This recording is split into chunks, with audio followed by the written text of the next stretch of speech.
السلام علیکم ورحمۃ اللہ تعالیٰ وبرکاتہ۔ حساب کی ضرورت۔ اے لو بہن، بہیجہ کہتی ہے مجھے حساب نہیں آتا، کچھ گننا ہوتا ہے تو انگلیوں کے پوروں پر گن لیتی ہوں۔ دائنے ہاتھ کی انگلیاں میں 15 پورے، مطلب یہ ہے کہ بہن بہیجہ صرف 30 تک گنتی جانتی ہے، اور ماشاءاللہ گلے میں سونے کا نیکلیس، سونے کی چمپکلی پہنے ہوئے ہے، ہاتھوں میں سونے کے کڑے، کانوں میں جھمکے۔ سونے کا زیور تو بدن پر ہے اور اس کے تگنا چگنا زیور صندوقچے میں رکھا ہے۔ جب زیور پہنتی ہے تو اوپر سے نیچے تک سونے میں لد جاتی ہے۔ زیور کے علاوہ کپڑوں پر 10-20 تولہ سنہری اور سفید لچ کا کوٹا،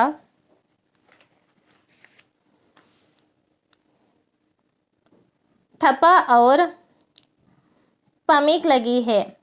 ان سب پر زکوٰۃ فرض ہے۔ جب انہیں گنتی نہیں آتی تو زکوٰۃ کا حساب کس طرح کرتی ہوں گی؟ بہیجہ: ہاں، مجھے گنتی نہیں آتی، یہ میرے اندر کمی ہے، مگر تم نے بھی بات کو اتنا پھیلا دیا، بھلا زکوٰۃ سے مجھے کیا واسطہ؟ زکوٰۃ وہ خود ادا کر دیتے ہیں، وہی حساب بھی کر لیتے ہوں گے۔ صبیحہ: اچھا، یہ اور نئی بات معلوم ہوئی، زکوٰۃ آپ نہیں ادا کرتے، آپ کو یہ بھی خبر نہیں کہ زکوٰۃ کا حساب کیا ہوتا ہے۔ اچھا بہن بہیجہ، یہ بتاؤ، یہ زیور کس کا ہے، تمہارا ہے یا دولہا بائی کا؟ بہیجہ: 15 تولہ سونے کے زیور تو مجھے امی جان نے دیے تھے، اور اتنے ہی وزن کے زیور یہاں سے چڑھائے گئے تھے۔ یہاں کے زیور کے بارے میں تو میں کچھ نہیں کہہ سکتی کہ انہوں نے مجھے مالک بنا دیا ہے یا صرف پہننے کو دیے ہیں۔ ہاں، امی جان اور ابا میاں نے جو زیور دیے تھے وہ یقیناً میرے ہیں۔ صبیحہ: بہن بہیجہ، جو زیور ایسے ہیں جن کو تم اپنی ملک سمجھتی ہو، ان کی زکوٰۃ تو تمہیں ہی ادا کرنی ہے۔ جو زیور یہاں سے چڑھائے گئے تھے ان کے بارے میں دولہا بائی سے بات صاف کر لو، اگر وہ تمہیں دے دیے گئے ہیں تو ان کی زکوٰۃ بھی تمہیں ہی ادا کرنی ہے۔ تمہارے کہے بغیر تمہاری زیور کی زکوٰۃ تمہارے دولہا ادا کر دے، اس سے وہ زکوٰۃ ادا نہیں ہوتی جو تم پر فرض ہے۔ اگر تم دولہا بائی سے کہہ دو کہ زکوٰۃ ادا کر دے اور تم اپنے پاس سے رقم نہ دو، تب بھی تمہارے زیور کی زکوٰۃ ادا نہیں ہوگی۔ بہیجہ: میں زکوٰۃ کہاں سے ادا کروں؟ میری کوئی آمدنی نہیں، نہ میرے پاس نقد روپیہ ہے، کچھ روپیے جیب خرچ کے لیے ملتے ہیں، مہینہ بھی پورا نہیں ہوتا کہ وہ خرچ ہو چکتے ہیں۔ میرے پاس کچھ رقم بچے تو میں زکوٰۃ ادا کروں۔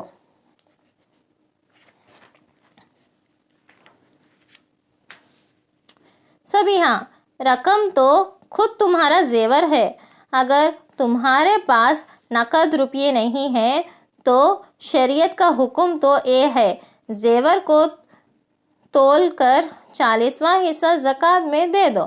اگر تمہارے پاس 20 تولہ سونے کا زیور ہے تو اسی زیور میں سے 6 ماشا سونا زکوٰۃ میں دے دو۔ بہیجہ: اس کو تمہارے دولہا بھائی کب پسند کریں گے کہ میں زیور بخشتی پھروں؟ صبیحہ: تم نے کبھی دولہا بھائی کے سامنے یہ بات رکھی؟ تم دولہا بھائی سے کہو تو صحیح کہ زکوٰۃ فرض ہے، میں اپنے زیورات کا 40واں حصہ زکوٰۃ میں دے دوں، پھر یا تو وہ خاموش ہو جائیں گے یا تمہیں اتنی رقم یا غلہ یا کپڑا وغیرہ دے دیں گے جو اس 40واں حصہ کی قیمت کا ہو، تم وہ ضرورت مندوں کو زکوٰۃ کی نیت سے دے دینا۔ بہیجہ: اس میں کیا حرج ہے، وہ خود ادا کر دیتے ہیں۔ صبیحہ: بہن بہیجہ، تم تو بچوں جیسی باتیں کرتی ہو، زکوٰۃ، صدقہ، فطرہ اور قربانی تو تم پر واجب ہے، تم اپنے پاس سے دو یا دلہا بھائی سے اتنی رقم لے لو وہ تمہیں اس کا مالک بنا دے، اس میں سے دے دو۔ اس طرح تمہارے دل کا بخل اور تمہاری طبیعت کی کنجوسی ختم ہوگی۔ دلہا بھائی نے باہر سے باہر تمہاری نیت سے زکوٰۃ دے دی۔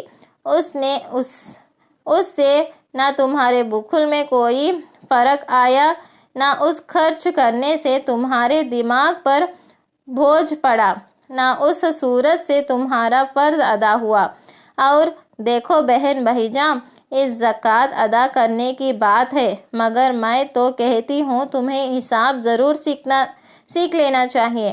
اپنا فرض ادا کرنے کے لیے تم دوسروں کی محتاج رہو، وہ صحیح بتائے یا غلط، یہ بات تم جیسی ہونہار بچی کے لیے درست نہیں ہے، بلکہ عیب کی بات ہے۔ اور یہ بھی غنیمت ہے کہ تمہارے پاس صرف سونے کے زیور ہیں، اور وہ بھی 20 تولہ ہے، جن کا 40واں حصہ 6 ماشا ہے۔ کھلی ہوئی بات ہے، لیکن اگر 25.5 تولہ یا 27 تولہ سونا ہو، یا کوئی تم سے پوچھے کہ اس کے پاس 2 تولہ سونا اور 20 تولہ چاندی ہے، تو اس صورت میں حساب کے بغیر جواب نہیں دے سکو گی، کیونکہ اگر پورا نصاب ہو، یعنی مثلا تمہارے پاس 15 تولہ سونا 52.5 تولہ چاندی ہے، تو مطلب یہ ہوا کہ تمہارے پاس 2 نصاب سونے کے ہے اور 1 نصاب چاندی کا ہے۔ ہر ایک کی زکوٰۃ علیحدہ ادا کر دو، کوئی دشوار نہیں ہے۔ لیکن اگر ایسی صورت ہو کہ 2 تولہ سونا اور صرف 10 تولہ چاندی ہو، تو نہ سونے کا نصاب پورا ہے نہ چاندی کا، تو اب ہر ایک کی قیمت لگائی جائے گی اور قیمت لگا کر دیکھیں گے کہ نصاب پورا ہوتا ہے یا نہیں۔ اگر نصاب پورا ہوتا ہو تو زکوٰۃ واجب ہوگی، ورنہ نہیں۔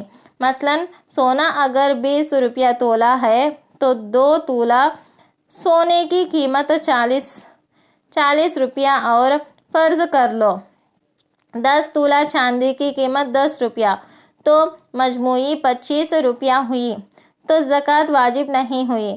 اور اگر سونے کی قیمت 25 روپیہ تولہ ہو تو اب مجموعی قیمت 60 تولہ چاندی کی برابر ہوگی، اب زکوٰۃ واجب ہوگی، اور 1.5 تولہ چاندی یا اس کی قیمت زکوٰۃ میں دینی ہوگی۔ بھائیجان، تم سونے اور چاندی کا ذکر کر رہی ہو، آج سونا چاندی کہاں رہا؟ گلٹ کے روپیے چل گئے، یا نوٹ ہے، نہ سونا ہے نہ چاندی ہے۔ صبیحہ: ٹھیک ہے، چلن سونے چاندی کا اس طرح نہیں، مگر قیمت تو سونے چاندی ہی سے لگائی جاتی ہے، اور یہ سمجھا جاتا ہے کہ نوٹ یا گلٹ کے روپیے گویا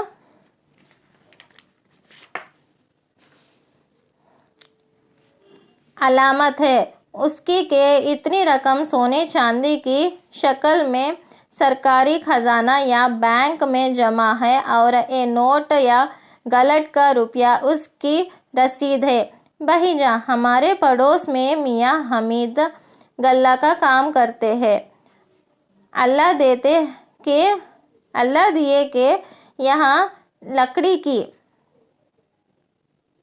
لکڑی کی ٹال ہے۔ میاں اقبال بازار میں اور خیراتی پتھر کے کوئلے اور مٹی کے برتن بیچتے ہیں۔ چھوٹے چھوٹے ان کے کام ہیں، مگر زکوٰۃ یہ سب ادا کرتے ہیں۔ حالانکہ ان غریبوں کے یہاں نہ سونے چاندی کے زیور ہے، نہ کچھ رقم جمع رہتی ہے۔ ایک طرف سے دام آتے ہیں، دوسری طرف کو نکل جاتے ہیں۔ صبیحہ: دیکھو بہن بھائیجان، یہ بات یاد رکھو، تجارت جس مال کی بھی کی جائے اس میں زکوٰۃ واجب ہو جاتی ہے۔ اتنی بات تو ضرور دیکھنی پڑتی ہے کہ تجارت میں جو مال ہے اس کی قیمت نصاب کے برابر ہو، یعنی کم سے کم 52.5 تولہ چاندی کے برابر ہے یا نہیں۔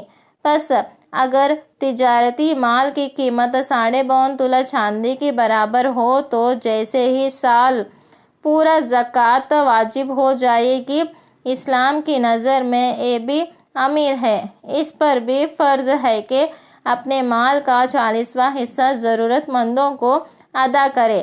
تجارت خواہ کسی چیز کی کرتا ہو، ریشم کی تجارت کرتا ہو یا گائے بیلوں کا